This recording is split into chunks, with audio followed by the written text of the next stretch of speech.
প্রদান বা বৎস উৎসব শারদীয়ার প্রাক্কালে হয়ে থাকে প্রত্যেক বছরে, কখনো সঞ্জয় বক্সির উদ্যোগে, কখনো স্মিতা বক্সির উদ্যোগে। টানা আমরা এই কর্মসূচিটা আমাদের 50 বছর অতিক্রান্ত করেছি। আমরা যখন খুব ছোট ছিলাম তখন থেকে আমরা বা আমাদের পরিবার এরকম সাধারণ মানুষের সঙ্গে থাকার মানসিকতা তৈরি করতাম। অনেক কম হারে 50টা 100টা করে শুরু করেছিলাম। আজকে আমরা কয়েক হাজার, যেরকম আজকের দিনে এই 2025-এ বৎস উৎসব হচ্ছে। এই উৎসবে আমরা কম করে 2100-2200 বস্ত্র বিতরণ করছি। এবং সবথেকে আপনারা বক্তব্যের মাঝে বিভিন্ন যারা এই অঞ্চলের মানুষজনেরা বক্তব্য রেখেছেন তারাও বলেছেন। আর আমরা যে দলটা করছি 1998 সালের পর থেকে, এটা হচ্ছে মমতা বন্দ্যোপাধ্যায়ের নির্দেশিত কর্মসূচি। তিনি সবসময় মানুষের পাশে থাকার মানসিকতা তৈরি করতে বলেন। আর এই রক্তদান শিবির থেকে আরম্ভ করে আর বস্ত্র বিতরণ, এরকম যে কোনো কর্মসূচি মানুষের পাশে। তো আজকে সর্বসাকুল্যে স্মিতা বক্সি, যিনি প্রাক্তন বিধায়ক এবং সর্বোপরি তৃণমূল মহিলা কংগ্রেসের সহসভানেত্রী, তার উদ্যোগে আজকের এই বস্ত্র বিতরণ অনুষ্ঠান। তো আমি সকলকে ধন্যবাদ, কৃতজ্ঞতা জানাই যে যারা প্রত্যক্ষ পরোক্ষভাবে এরকম কর্মসূচিতে সহযোগিতা করেছে। এবং আপনাদের মাধ্যমে এটাও বলতে চাই, শারদীয়া উৎসব সকলের মঙ্গলময় হোক, সুখময় হোক, এবং আমরা সকলে যেন একজন মানুষ হিসাবে এই উৎসবে, এই আনন্দে একজন মানুষের পরিপূরক হিসেবে চিহ্নিত হতে পারি। আর সবসময় মায়ের কাছে আমরা পুষ্পাঞ্জলি দিয়ে অর্ঘ্য নিবেদন করি। আসুন মা আমাদেরকে শক্তি দিন, অশুভ শক্তির নাশ করুন, শুভ শক্তির সঞ্চার করুন।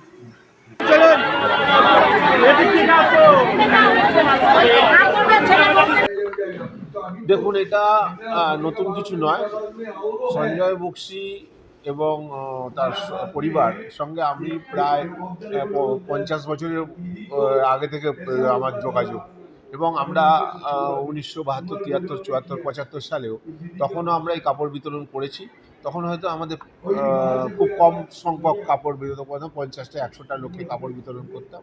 কিন্তু দীর্ঘদিন ধরে 50 বছর ধরে সেইটা আমাদের চলে আসছে, সেইটা আমাদের চলে আসছে। এখন হয়তো হাজার হাজার লোককে দেওয়া হয়।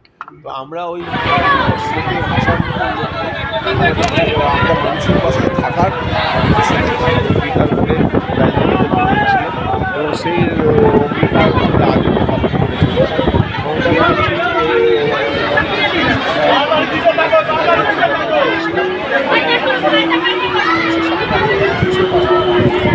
মানুষের সাথে থাকার, মানুষের পাশে থাকার অঙ্গীকার আমরা যা করেছিলাম তা আজও আমরা করে চলে যাচ্ছি।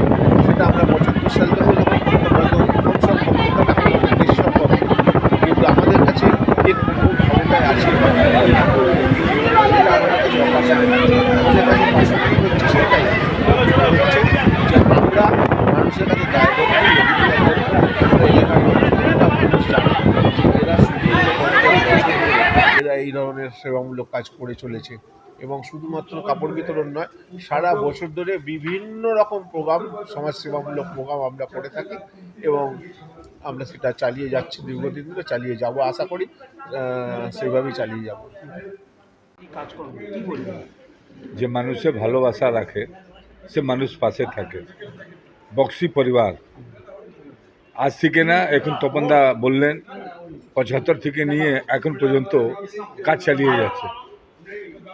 पक्ष में रहना, विपक्ष में रहना बात की बातें हैं।